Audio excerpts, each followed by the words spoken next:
ರಕ್ಷಿತಾ ಅವಳು ತುಂಬಾ ಒಳ್ಳೆಯವಳು. ಹೇಗೆ ಅಂತ ಅಂದ್ರೆ ಅವಳಿಗೆ ಯಾರು ಇಷ್ಟ ಆದ್ರೆ ಅವಳು ಎಲ್ಲೂ ಅವಳನ್ನ ಬಿಟ್ಕೊಡಲ್ಲ. ಬಟ್ ಅವಳಿಗೆ ಇಷ್ಟ ಆಗಿಲ್ಲ ಅಂತ ಅಂದ್ರೆ ಅವಳಿಗೆ ಫಸ್ಟ್ ಆಫ್ ಆಲ್ ಕನ್ನಡ ಸ್ವಲ್ಪ ಪ್ರಾಬ್ಲಮ್ ಇರೋದ್ರಿಂದ ಕನ್ನಡ ತುಂಬಾ ಚೆನ್ನಾಗಿ ಮಾತಾಡ್ತಾಳೆ, ಬಟ್ ಅದು ಸ್ವಲ್ಪ ಅವಳಿಗೆ ಮಿಸ್ ಆಗುತ್ತೆ ಕನ್ನಡ ವರ್ಡ್ಸ್ ಆಗಿದೆಯಾ ಸೆಂಟೆನ್ಸ್ ಫಾರ್ಮ್ ಮಾಡೋದ್ರಿಂದ ಅನ್ಸಿದ್ದೆಲ್ಲ ಹೇಳ್ತಾಳೆ. ಸೊ ಅದೊಂದು ಗುಣ ನನಗೆ ಇಷ್ಟ ಆಗಲ್ಲ.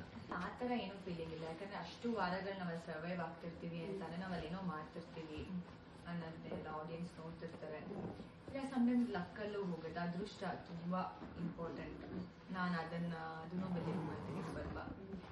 ಅವಳು ಎಂಟರ್ಟೈನ್ ಮಾಡ್ತಾ ಇದ್ಲು. ನಮಗೆ ಏನನ್ಸಿತ್ತು ಅಂದ್ರೆ ಅವಳು ಕನ್ನಡ ಎಲ್ಲೋ ಆಡಿಯನ್ಸಿಗೆ ತುಂಬಾ ಇಷ್ಟ ಆಗ್ತಿದೆ ಅಂತ ಒಂದು ಅನ್ಸಿ ಓಕೆ ಅವಳು ಅದ್ರಲ್ಲಿ ಎಂಟರ್ಟೈನ್ ಮಾಡ್ತಿದ್ದಾಳೆ ಅನ್ನೋದು ಒಂದ್ ಅನ್ಕೊಂಡಿದ್ವಿ. ಅವಳಿಗೆ ನಮ್ಗಿಂತ ಜಾಸ್ತಿ ಬಟ್ಟೆಗಳು ರಕ್ಷಿತಂಗ್ ಬರ್ತಿತ್ತು ಪ್ರತಿ ವಾರ ಕೂಡ. ಅವಳು ಹೆಂಗಿತ್ತು ಅಂತಂದ್ರೆ ನಮ್ ರೂಮಲ್ಲೂ ಬಟ್ಟೆಗಳು ಇಟ್ಕೊಂಡಿದ್ರು, ಪಕ್ಕದ ರೂಮಲ್ಲೂ ಬ್ಯಾಸ್ಕೆಟ್ಸ್ ಎಲ್ಲ ಲೈನ್ ಆಗಿ ಜೋಡಿಸಿದ್ರು. ಅಷ್ಟು ಬ್ಯಾಸ್ಕೆಟ್ ಬಟ್ಟೆ ಬಂದಾಗ್ಲೂ ಕೂಡ ನಾನು ಹೇಳ್ತೀನಿ ಯಾಕೆ ರೆಡಿ ಆಗ್ತಿಲ್ಲ, ಮನೆಯಿಂದ ಪಾಪ ಅಷ್ಟು ಒಳ್ಳೊಳ್ಳೆ ಬಟ್ಟೆಗಳು ಕೊಟ್ಟು ಕಳಿಸ್ತಿದ್ದಾರೆ. ಅವಳಿಗೆ ಹೇಗೆ ನೋಡಿ ಕಾಟನ್ ಬಟ್ಟೆಗಳು ಬೇಕಿತ್ತು, ಅವಳಿಗೆ ತುಂಬಾ ಕಂಫರ್ಟಬಲ್ ಆಗಿರ್ಬೇಕಿತ್ತು. ಈ ತರ ಇರೋಂತ ಹುಡುಗಿ ನಾವ್ ಎಷ್ಟು ಸಲಿಯೇ ಹೇಳಿದೀವಿ ಅವಳಿಗೆ ಹೋಗ್ ರೆಡಿ ಆಗು ಅಂತ. ನೋಡಿ ರೆಡಿ ಆಗಕ್ಕೆ ಇಷ್ಟನೇ ಪಡ್ತಿರ್ಲಿಲ್ಲ. ಅಮ್ಮ ಬಂದ್ ಹೋಗಾದ್ಮೇಲೆ ಅವಳು ರೆಡಿ ಆಗ್ತಿದ್ದಾಳೆ. ನಾನು ಇಷ್ಟು ಬಟ್ಟೆಗಳಿದೆ, 20 days ಅಲ್ಲಿ ಎಲ್ಲಾ ಬಟ್ಟೆಗಳು ಹಾಕೊಂಡ್ ಮುಗಿಸ್ಬೇಕು ಅನ್ಕೊಂಡ್ ದಿನಕ್ಕೆ 4 ಬಟ್ಟೆ ಹಾಕೊಳಕ್ ಸ್ಟಾರ್ಟ್ ಮಾಡಿದ್ರು.